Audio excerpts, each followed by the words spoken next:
I wanted you to listen to this little snippet because on the surface, it seems so benign. It seems so trustful. It seems so, well, there is reason for the rest of the world to want to mourn the Queen. But there is a whole lot, not only for those external to the Queen, but also internal to the country. Listen, and then we'll take another look at it afterwards.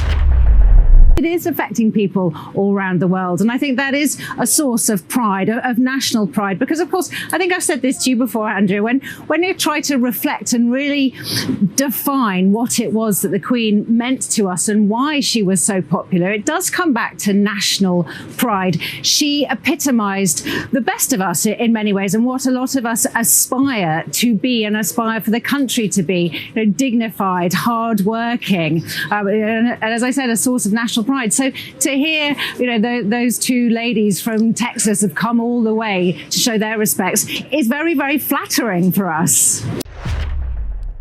Okay, sounds nice, sounds clean, sounds benign. But let's take the last part first, because I think that has more to do with England than anybody else.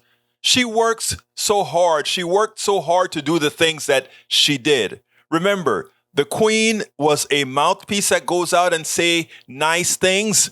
But remember, behind the Queen, there are custodians and there are all these people that are doing everything normal people to do for themselves. So she was well taken care of by many, many scores of people. So to look at what the Queen does as hard work, it's shameful when you look at what the average person in England's doing in London, sweeping the floors, cleaning up, designing products, creating products, engineers, lawyers, doctors, all the things that they're doing. But the Queen is such one of our hard workers. No, she was not. And I'm not trying to disparage the person that has already left us, but we have to get away from these myths. We have to get away from the myths that look at billionaires and think they're worth it, that they worked for it, as opposed to them being the best at stealing it from others. Let's look at Bezos, the master behind Amazon. But is he? Absolutely not. Because the reality is all the people under Bezos that created and designed and created what Amazon was to become are the ones that he stole the value from. That money that he accumulates as being the starter of Amazon. In our economic system, yeah, he's the billionaire. But in the case of worth and what created that great company, he didn't do it. But he got the billion. That's what we do with our farm, our economic farm. We know how to take money from those who actually produce things and then give it to those who are just the masters of moving within that system. Now, the second part that she mentioned, she said, oh, well, she gives us, she is the embodiment of what we would like to be. She wants to, she does well. And it's something we look up to, what we want. Well, here's the reality.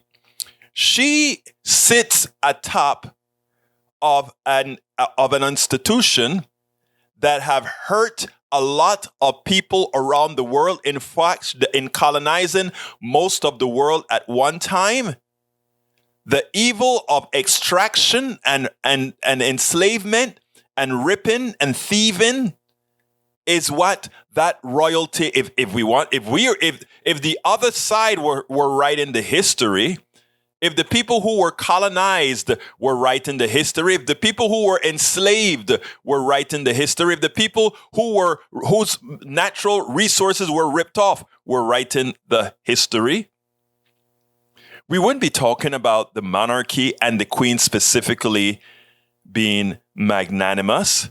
We would be saying, like I am saying, why hasn't the Queen apologized for what they've done over the centuries?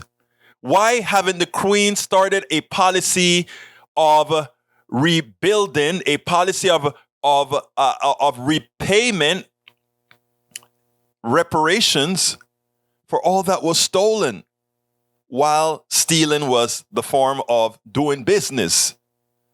Where is the magnanimousness in not doing any of that, but wearing the jewels that came from India, that was stolen from India and the part of the crown? We have to get our act together. We have to learn where to assign worth. We have to learn which people are really valuable, which people really do well for us, instead of glorifying what they're asking us to glorify. You see, what they're doing is they want us to look at the upper classes as being worth it, because the one thing they would hate is an equitable society, because then you won't be able to have those super rich folks who really do nothing. We spend a lot of time deconstructing the news, trying to parse it into a form that everybody can understand. We try to find those little nitpicks where it flies above the fray, etc.